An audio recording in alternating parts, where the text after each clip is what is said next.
राजस्थान का एक नौजवान लोकेश गुजरात से अपने घर के लिए निकलता है, लेकिन रास्ते से ही गायब हो जाता है। घर वालों ने रिपोर्ट लिखवाई और शक उसके मामा मनोज मीणा पर जताया। पुलिस ने करीब हफ्ते भर तक जांच की और जब मनोज के खिलाफ सबूत मिलते ही उसे गिरफ्तार कर लिया। घर वालों का शक यकीन में बदल गया। लोकेश की गुमशुदगी के पीछे कोई और नहीं बल्कि उसका मामा मनोज ही था और मनोज ने लोकेश को न सिर्फ गायब किया था बल्कि उसकी जान लेकर उसकी लाश काय वारदात से करीब 10 किलोमीटर दूर एक नदी के किनारे रेत में दफना कर दी। आरोपी मनोज के तौर पर पहली गिरफ्तारी की ही थी कि मामले में तब एक जबरदस्त मोड़ आ गया जब मनोज ने हवालात में चादर से फंदा बनाकर खुदकुशी कर ली। अभी पुलिस मनोज की खुदकुशी की पहेली को सुलझा ही रही थी कि तब तक मामले में एक और मोड़ आ गया। इस बार मनोज के साथ लोकेश के कत्ल के दूसरे आरोपी धर्मेंद्र मीणा ने जयपुर में ट्रेन के सामने कूदकर खुदकुशी कर ली। लोकेश के कत्ल के बाद ही धर्मेंद्र फरार था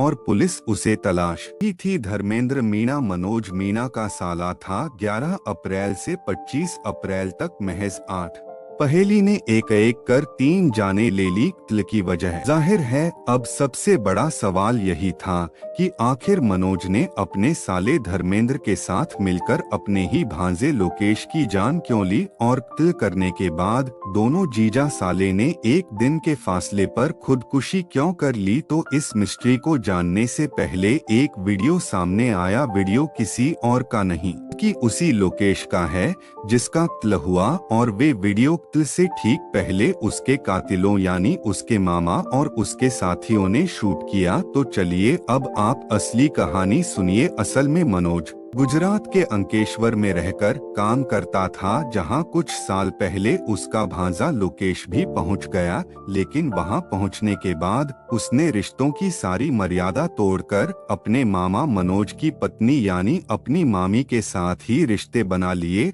और कुछ अश्लील तस्वीरों से उसे ब्लैकमेल करने लगा। इसके बाद शराब के नशे में एक रोज लोकेश ने खुद ये बात अपने मामा मनोज के सामने कबूल कर ली। अब मनोज ने गुस्से में पहले अपनी पत्नी से इस रिश्ते का सच जाना और जब पत्नी ने लोकेश की सारी करतूत बताई तो फिर मनोज ने गुस्से में आकर अपने साले धर्मे मिलकर लोकेश के कत्ल की प्लानिंग कर डाली। दोनों ने अपने कुछ और साथियों के साथ मिलकर पहले लोकेश को अपने ससुराल सवाई माधोपुर से अगवा किया और उसको पीट पीट कर मर डाला। इस दौरान कातिलों ने उसका वीडियो भी बनाया जिसमें लोकेश ने कैमरे पर अपना जुर्म भी कबूला। खैर अब कत्ल के इस मामले का पुलिस ने खुलासा तो कर लिया है, लेकिन कत्ल के 2 मुख्य आरोपी खुदकुशी कर दुनिया से जा चुके हैं। और इस मामले की खास बात तो यह है, इस महिला की वजह से 3 लोगों